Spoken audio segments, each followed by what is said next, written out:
Peace Divines, welcome to my Talk Avenue, and if you're new to this channel, welcome.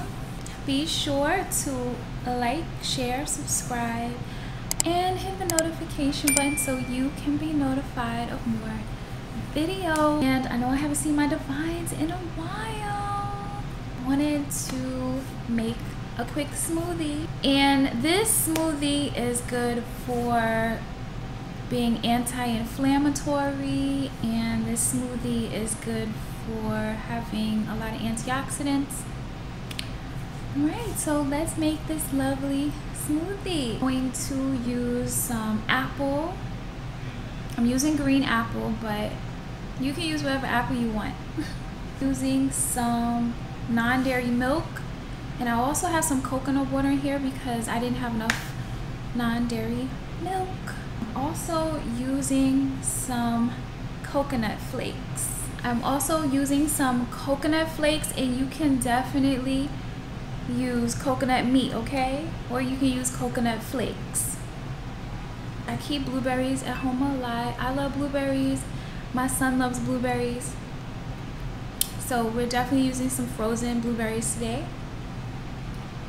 And I will be sure to put the recipe, the ingredients and everything, any tips in the description. We're gonna go ahead and I'm going to put the non-dairy milk in. I'm going to put the lovely coconut flakes in. Okay.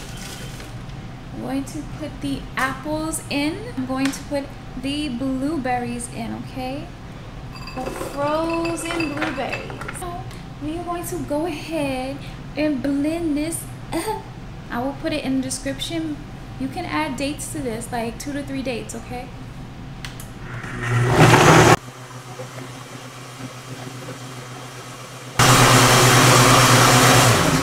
Okay.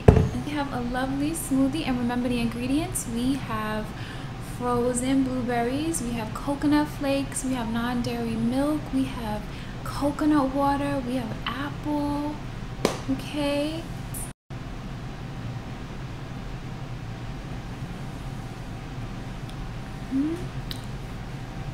Tastes very good. And I just decided to just use apple. That's good for me. Like I said, I had some figs earlier. But please go ahead if you want to add 2 to 3 dates or just 1 date. That's great. It's really good. Always miss my Divines, and I'm so grateful when I can always connect with y'all. And as always, I love my Divines, and I want you to continue to be blessed. Continue to be well. Peace, Divines.